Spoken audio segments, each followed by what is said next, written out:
नमस्कार दोस्तों, आप सभी कैसे हैं दोस्तों। उम्मीद करता हूँ आप सभी अच्छे होंगे। तो साथियों, इस सेशन में आज हम बात करेंगे अक्टूबर 1917 की जो रूसी क्रांति ने संसार को काफ़ी हद तक प्रभावित किया। कैसे प्रभावित किया, उसके रीज़न क्या थे और किस तरह प्रभावित किया, जो हमें आज जानना या दोस्तों इनको पढ़ना पड़ता है।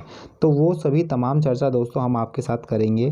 तो आइए देख लेते हैं दोस्तों इसके साथ। तो दोस्तों वीडियो स्टार्ट करने से पहले मैं आपको बता दूं, इससे पहले दोस्तों हमने तमाम जो और भी क्वेश्चन यानी जो इस पेपर से रिलेटेड हमने बना रखे, तो आप जाके चैनल के प्लेलिस्ट में जाके देख सकते हैं। तो दोस्तों आइए वीडियो को स्टार्ट कर लेते हैं। तो दोस्तों हमारी जो बेसिकली वीडियो वो ये है कि जो रूस की 1917 की जो क्रांति ने जो संसार को मतलब कैसे प्रभावित किया अपने रीजन से, तो उन सभी दोस्तों हम तमाम चर्चा पर आपके साथ बात करेंगे। तो आइए देख लेते हैं दोस्तों। 20वीं शताब्दी के इतिहास में रूस की क्रांति सर्वाधिक महत्वपूर्ण घटना मानी जाती है। क्यों मानी जाती है दोस्तों अभी बताएंगे। अब आपको बने रहिए वीडियो को दोस्तों अंत तक देखिए, बिल्कुल भी स्किप ना करिए। तो दोस्तों 20वीं शताब्दी के इतिहास में रूस की क्रांति सर्वाधिक महत्वपूर्ण घटना मानी जाती है। फ्रांस की राज्य क्रांति के फलस्वरूप, ध्यान रखना दोस्तों, जो फ्रांस की राज्य क्रांति के फलस्वरूप लोकतंत्रवाद, राष्ट्रीयता और राजनीतिक समानता का विकास हुआ।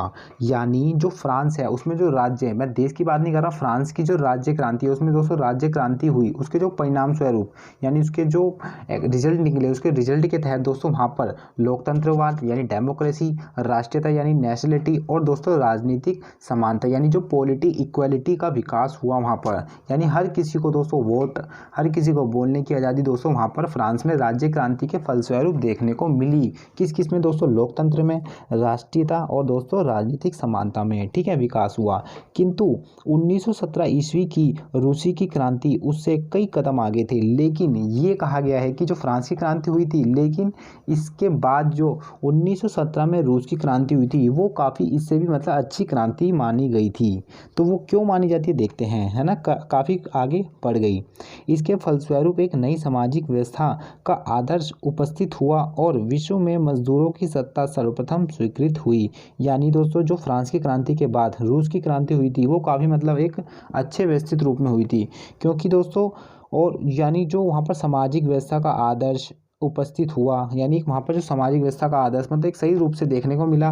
और साथ ही और विश्व में मजदूरों की सत्ता सर्वप्रथम स्वीकृत हुई। यानी जो विश्व में जो मजदूरों की सत्ता को मतलब उनको इजाज़त बोलने की, रहने की, उनको सुविधाएं, सब्सिडी देने की, मतलब उस क्रांति में ये प्रावधान दिए गए हैं। यानी सत्ता सर्वप्रथम स्वीकृत हुई। संसार में एक नई विचारधारा का प्रारंभ हुआ जिसे साम्यवाद कहते हैं।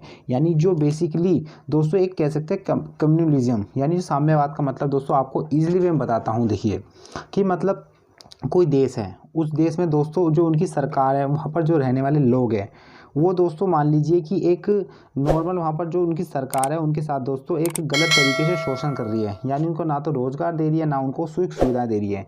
तो ऐसे में दोस्तों साम्यवादी उस शासन या उस दोस्तों राज्य सरकार या दोस्तों उस सरकार को कहा जाता है जो मतलब इन सभी जो असमानता, सोशल वर्क, भेदभाव, क्लास संघर्ष, जाति प्रथा, इन सभी चीज़ों को दोस्तों क्या एक सिस्टम वे से नहीं, बिल्कुल एक तुरंत नेसेसरी एक्शन ले और इन चीज़ को ख़त्म कर दे। और वहाँ पर दोस्तों एक पॉलिटी इक्वल यानी जो सोशल इक्वलिटी लाए। तो दोस्तों उसे ही क्या कहते हैं, साम्यवाद कहते हैं। साम्यवाद का मतलब ध्यान रखना दोस्तों एक तरीका है जो एक मतलब जो भी मजदूर यानी जो जाति वर्ग को ख़त्म करके वहाँ पर सोशल इक्वलिटी लाए। तो ऐसे में दोस्तों 1917 में रूस में ये देखा गया था। तो ध्यान रखना, इसलिए दोस्तों ये सत्ता सर्वप्रथम मजदूरों की सत्ता सर्वप्रथम स्वीकृत हुई। यहाँ पर मतलब मजदूरों को भी क्या अपनी इच्छाएं या समानता का अधिकार मिलने लग गया। तो एक यानी हम कह सकते हैं कि 1917 की क्रांति में दोस्तों एक साम्यवाद की विचारधारा का बोलबाला हुआ। ठीक है, ये ध्यान रखना, अच्छे समझ गए होंगे। अब बात कर लेते हैं दोस्तों रूसी क्रांति के प्रभाव। यानी जब रूसी क्रांति हुई तो भैया जब हम गोली खाएंगे कोई इसका रिएक्शन तो होगा, या तो एक नेगेटिव होगा या पॉजिटिव होगा। यानी अगर अच्छी गोली खाएंगे तो हम उसका जो रिजल्ट भी पॉजिटिव आएगा, गलत तरीके से गोली ले लेते हैं उसका नेगेटिव रहेगा। तो ऐसे में जो रूसी क्रांति हुई है उसका जो प्रभाव रहा, जाहिर सी बात है कि जो संसार पर एक हमने बोला भी काफ़ी अच्छा प्रभाव पड़ा है जो फ्रांस की क्रांति के बाद हुए, तो हमें पॉजिटिव जो इफेक्ट देखने को मिलता है, यानी जो है ना, ये देखते हैं। तो पहला दोस्तों जो इसका रूसी क्रांति का प्रभाव है, पहला क्या है दोस्तों, रोमनो शासन समाप्त हो गया। यानी जो रोमानोव का शासन चल रहा था ना उस समय वहाँ पर उनकी सत्ता में जो वहाँ का लीडर था, तो उनका दोस्तों क्या शासन समाप्त हो गया। यानी जो रोमानोव का शासन समाप्त हो गया। इस क्रांति का जो प्रथम महत्वपूर्ण परिणाम यह था कि रूस में निरंकुश राजतंत्र तंत्र का खत्म हो गया। यानी निरंकुश का मतलब जो वहाँ पर ऐसी सरकार है जो लोगों के बात को ना सुने, यानी लोगों की जनता के प्रति उत्तरदायी ना हो, यानी लोगों के सवालों का जवाब ना हो, वो दोस्तों जो सरकार कहलाती है निरंकुश सरकार कहलाती है। तो हम ऐसी सरकारों को मतलब एक टर्म से यूज़ करते हैं दोस्तों राजतंत्र। यानी दोस्तों वहाँ राजा का ही तंत्र चलेगा, ऐसे था। मतलब जो भी कानून चलेगा एक राजा का, उसके फिर बेटे, ऐसे। तो वहाँ पर दोस्तों क्या जब रूसी क्रांति आई तो वहाँ पर जो रोमानोव की जो शासन तंत्र था वो निरंकुश यानी राजतंत्र को अंत हो गया। और रूस के जो लोग हैं जार निकोलस के शासन से बहुत तंग आ चुके थे। इन्होंने 15 मार्च 1917 को उसे राजगद्दी छोड़ने पर विवश कर दिया। यानी जो जार निकोलस था रूस का उस समय, तो ऐसे में दोस्तों जो रूसी लोग थे उससे काफ़ी मतलब परेशान हो रहे थे, उनकी बातों को सुन नहीं रहे थे, जनता के प्रति उत्तरदायी नहीं था। तो लोगों में दोस्तों एकजुट हुए और ऐसे मतलब शासन इकट्ठा हुआ और इस शासन को यानी जो जार निकोलस का शासन था उसको उखाड़ फेंक दिया। कब? 15 मार्च 1917 में। तो यही दोस्तों एक रूसी क्रांति का प्रभाव देखने को मिलता है। दोस्तों आइए आगे बात करते हैं इसका दूसरा जो प्रभाव था किस प्रकार का था, यानी संसार को उसने कैसे प्रभावित किया। रूस का युद्ध से पृथक होना, यानी जो रूस का जो युद्ध से पृथक होना कैसे। रूस की जो दोस्तों रूस की 1917 ईस्वी की क्रांति निसंदेह प्रथम विश्व युद्ध की पराजय का ही परिणाम थी। यानी दोस्तों 1917 की जो रूसी क्रांति हुई थी, यानी जो प्रथम विश्व युद्ध में जो रूस हारा था, उसका जो कारण ये माना जाता है कि जो रूस में वहाँ का जो शासन तंत्र था वो दोस्तों समाप्त हो गया, जिसका कारण मतलब ये माना जाता है कि जिससे ही रूस में जो प्रथम विश्व युद्ध में हार गया था। ठीक है, यानी जो पराजय का परिणाम था। इस युद्ध में रूस के लगभग 20 लाख सैनिक मारे गए और 50 लाख सैनिक घायल भी हो गए थे, यानी प्रथम विश्व युद्ध में।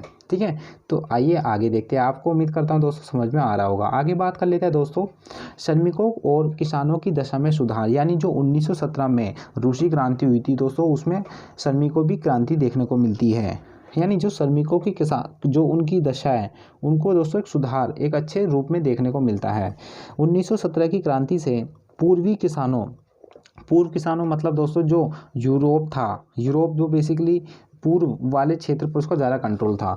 ठीक है, तो 1917 की क्रांति से पूर्व यानी दोस्तों 1917 से जो पूर्व यानी पहले, यहाँ दोस्तों पूर्व देश नहीं दोस्तों, यहाँ मतलब पैरियर यानी पहले 1917 की क्रांति से पहले किसानों और श्रमिकों की दशा में रोचनीय थी। यानी जो उनकी जो मतलब कह सकते हैं कि उनकी जो लेके अधिकार, उनको जो सब्सिडी मतलब कह सकते हैं कि बिल्कुल नॉर्मल थी वहाँ दशा। मजदूरों को कम वेतन मिलता था और उन्हें कारखानों से भयंकर परिस्थितियों में 15 से 20 घंटे तक निरंतर काम करना पड़ता था। पूंजीपति प्रत्येक प्रकार से उनका शोषण करते थे और गाँव में किसानों की दशा दयनीय हो गई थी। ठीक है, यानी इन चीज़ों को देखते ही दोस्तों 1917 में रूसी क्रांति आई। और जब रूसी क्रांति आई तो जो श्रमिक है यहाँ के जो किसान हैं उनको दोस्तों इक्वलिटी राइट देने गए और दोस्तों जो 15 से 20 घंटे थे नॉर्मल दोस्तों 8 घंटे यहाँ रख दिए गए। और जो एक निश्चित रूप से जो एक लॉ ऑर्डर मेंटेन के साथ जो श्रमिकों को वेतन मिलना चाहिए उसके आधार पर दोस्तों वहाँ पर वेतन मिलने लगा। तो एक काफ़ी मतलब एक अच्छा पॉजिटिव इम्पैक्ट देखा गया था वहाँ पर रूसी क्रांति में। ठीक है, आगे बात कर लेते हैं दोस्तों समानता की स्थापना। यानी इस क्रांति के साथ ही दोस्तों रूस में समानता का स्थापना हुई थी। कैसे? 1917 ईस्वी में क्रांति के फलस्वरूप रूस में पूंजीपतियों, कुलीन और जमींदारों का अंत हो गया, है ना। जो बड़े बड़े उद्योगपति थे, जमींदार थे, सभी का अंत हो गया। सभी नागरिकों को मतदान का अधिकार मिलने लगा और समानता की सुविधाएं भी प्राप्त होती चली गई। इसके अतिरिक्त गैर रूसी जो जातियाँ थी, यानी जो रूस में ना रहते हुए जो रूस में रह रहे थे ऐसे लोग, है ना, ऐसे लोग जो जार के समय दमन का शिकार थी, इनको क्रांति के बाद समानता का दर्जा प्राप्त किया गया। यानी दोस्तों जो उसमें जो और भी लोग रहने वाले थे रूस में गैर रूसी, तो उनको भी जार निकोलस के समय का दमन का शिकार थी, मतलब ये लोग भी उनसे प्रभावित होते। तो ऐसे में दोस्तों जार निकोलस की जब सत्ता पलट हो गया, उनको लोगों के द्वारा हटा दिया गया, तो ऐसे में दोस्तों सबको वहाँ पर इक्वली राइट मिलने लगे, चाहे रूसी हो चाहे दोस्तों गैर रूसी हो। ठीक है। अब बात कर लेते हैं दोस्तों और आगे जो इसके इम्पैक्ट क्या हो गए, है ना। आगे बात कर लेते हैं दोस्तों औद्योगिक विकास और आर्थिक उन्नति भी हुई, यानी जो 1917 में क्रांति हुई उससे दोस्तों इंडस्ट्रियलाइजेशन भी हुआ, उसका डेवलपमेंट भी हुआ। तो कैसे, है ना। तो 1917 की क्रांति से पूर्व रूस औद्योगिकरण की दृष्टि में बहुत पिछड़ा हुआ था, यानी क्रांति से पहले जो रूस था इंडस्ट्रियलाइजेशन में यानी औद्योगिकरण में, विनिर्माण में दोस्तों काफ़ी पिछड़ा हुआ था। लेकिन रूस के निरंकुश शासनों ने औद्योगिक विकास के लिए कुछ प्रयत्न किए, तथापि लेकिन आर्थिक दृष्टि से रूस यूरोपीय देशों से बहुत पिछड़ा था। मतलब जो वहाँ पर कैपिटलिस्ट लोग थे यानी कैपिटलिस्ट वो रहने वाले थे, लेकिन अपने फ़ायदे के लिए ही दोस्तों वहाँ पर क्या इंडस्ट्रियलाइजेशन करते थे लेकिन कम करते थे अपने फ़ायदे के लिए। तो ऐसे में दोस्तों रूस है ना यूरोपीय देशों से काफ़ी पिछड़ा हुआ था और भी, ठीक है, ये ध्यान रखना। बोल्शेविक क्रांति के पश्चात औद्योगिक विकास के सभी साधनों पर सरकारी नियंत्रण स्थापित हो गया। यानी जो बोल्शेविक क्रांति हुई थी उसके तहत दोस्तों जो औद्योगिक विकास के जो सभी साधनों पर पहले कैपिटलिज्म था यानी अपने मर्जी से दोस्तों वेतन देंगे चाहे मर्जी हो या नहीं। तो इस क्रांति के बाद औद्योगिक जो विकास था सभी जो रिसोर्सेज पर दोस्तों जो राइट हो गए यानी मोनोपोली राइट वो गवर्नमेंट के नियंत्रण हो गए। यानी जो भी अब मजदूरी तय करेगी तो गवर्नमेंट करेगी, जिससे दोस्तों एक वेलफेयर के रूप में दोस्तों जो किसानों को डेवलप देखने को मिला, ठीक है, ये भी ध्यान रखना। आगे देखते हैं रूस का महाशक्ति बनना, ठीक है। ऐसे तो 19वीं शताब्दी तक रूस की जो गणना है यूरोप के शक्तिशाली देशों में नहीं होती थी। यानी जो दोस्तों 19वीं शताब्दी तक यूरोप में जो शक्तिशाली देशों में रूस की गणना नहीं होती थी, लेकिन 1904 और 1905 में जापान जैसे छोटे से देश ने रूस को पराजित करके समस्त विश्व को आश्चर्य में डाल दिया गया था। और साथ ही साथ दोस्तों ये भी माना गया है कि रूस के शासन की इस दुर्बलता ने रूस के लोगों की क्रांति के लिए प्रेरणा दी थी। यानी जब जापान मतलब एक हम कह सकते हैं कि जब क्रांति नहीं हुई थी रूस काफ़ी एक नॉर्मल देश था, तो हम देख रहे हैं कि 1904 1905 में जापान जैसे छोटे देश ने ही दोस्तों रूस पर हमला कर दिया और हरा दिया। तो वैसे में क्रांति से पहले काफ़ी एक नॉर्मल मतलब कह सकते इस पर शक्तियाँ नहीं थी, है ना। तो रूस के शासन की दुर्बलता ने रूस को ही क्रांति के लिए प्रेरणा दे दी और ये इस क्रांति का दोस्तों शुभारंभ हुआ और काफ़ी दोस्तों इससे प्रभावित भी हुआ, ठीक है। तो आगे बात करते हैं अगला पॉइंट दोस्तों साम्यवादी सिद्धांत का प्रसार। मैंने आपको बता दी साम्यवादी क्या होता है कि जो भी मतलब कैपिटलिज्म है अगर देश में तो उसको ख़त्म करना और वहाँ पर दोस्तों इक्वलिटी लाना, तो वही दोस्तों क्या साम्यवादी कहलाता है, सिद्धांत कहलाता है। तो साम्यवादी सिद्धांत का प्रसार करना है पुणे यूरोप में। रूसी क्रांति के बाद धीरे धीरे यूरोप और विश्व के अन्य देशों में साम्यवादी सिद्धांत का प्रसार होने लगा। इस क्रांति के से प्रोत्साहित होकर पोलैंड, पूर्वी जर्मनी, चेकोस्लोवाकिया आदि यूरोपीय देशों ने साम्यवादी शासन प्रणाली को अपना लिया। यानी काफ़ी जो ये कोल्ड वार तक भी दोस्तों मतलब जो विश्व युद्ध में समय दोस्तों काफ़ी इनके समय थे। पूर्वी जर्मनी आपको पता है कि जो दो भागों में बट गया था जर्मनी, एक वेस्टर्न जो बेसिकली अमेरिका और जो पूर्वी जर्मनी यूरोप के पास था, और चेकोस्लोवाकिया, ये सभी दोस्तों जो साम्यवादी सिद्धांत यानी जो यूरोप के जो यानी जो रूस के साम्यवादी सिद्धांत है दोस्तों इसको अपना लिया था, ठीक है, ये भी ध्यान रखना। आगे बात कर लेते हैं दोस्तों तृतीय इंटरनेशनल की स्थापना, यानी जो तृतीय इंटरनेशनल था उसकी स्थापना।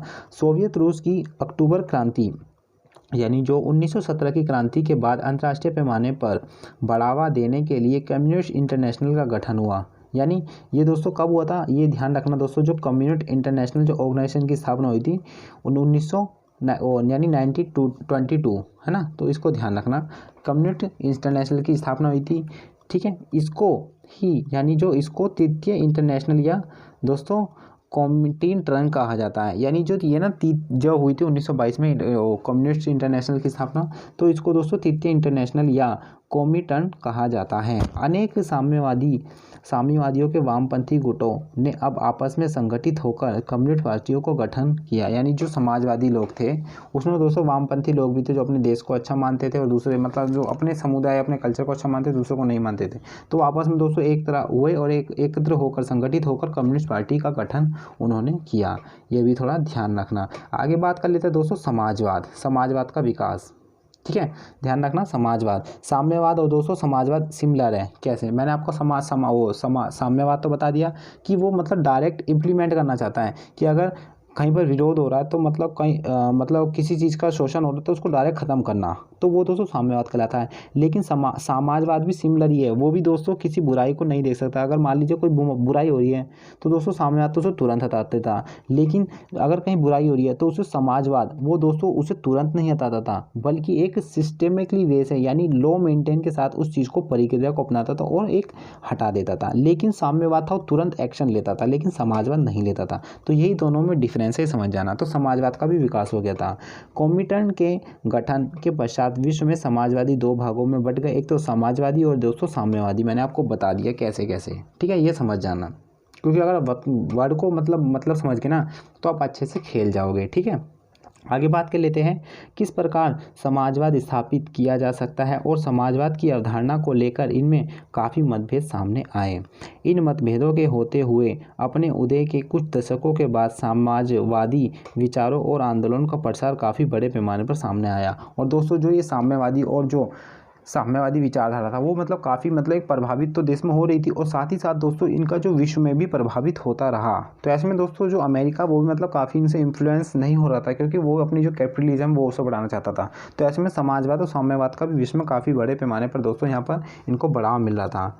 तो दोस्तों इस वीडियो में इतना ही, उम्मीद करता हूँ कि आपको समझ में आ गया होगा कि जो अक्टूबर 1917 की जो रूसी क्रांति ने संसार को काफ़ी हद तक प्रभावित किया, कैसे करा उसके रीजन हमने बता दिए, और टर्म भी दोस्तों आपको बता दिए जो बेसिकली साम्यवाद और दोस्तों समाजवाद को अंत में दोस्तों यहाँ पर एक दोनों रूपों में देखा गया था। तो उम्मीद करता हूँ दोस्तों आपको आज का सेशन अच्छा लगा, तो प्लीज़ वीडियो को लाइक करें, और जो भी हमारे पहली बार चैनल को देख रहा है, जिन्होंने भी चैनल को सब्सक्राइब नहीं कराया तो दोस्तों चैनल को सब्सक्राइब कर लीजिए और बगल में बेल आइकन को दबा लीजिए, ताकि जो भी हम वीडियो अपलोड करें आप तक तुरंत मिलती रहे। तो दोस्तों नेक्स्ट वीडियो के लिए जब तक के लिए बाय बाय, टेक केयर, जय हिंद, जय भारत।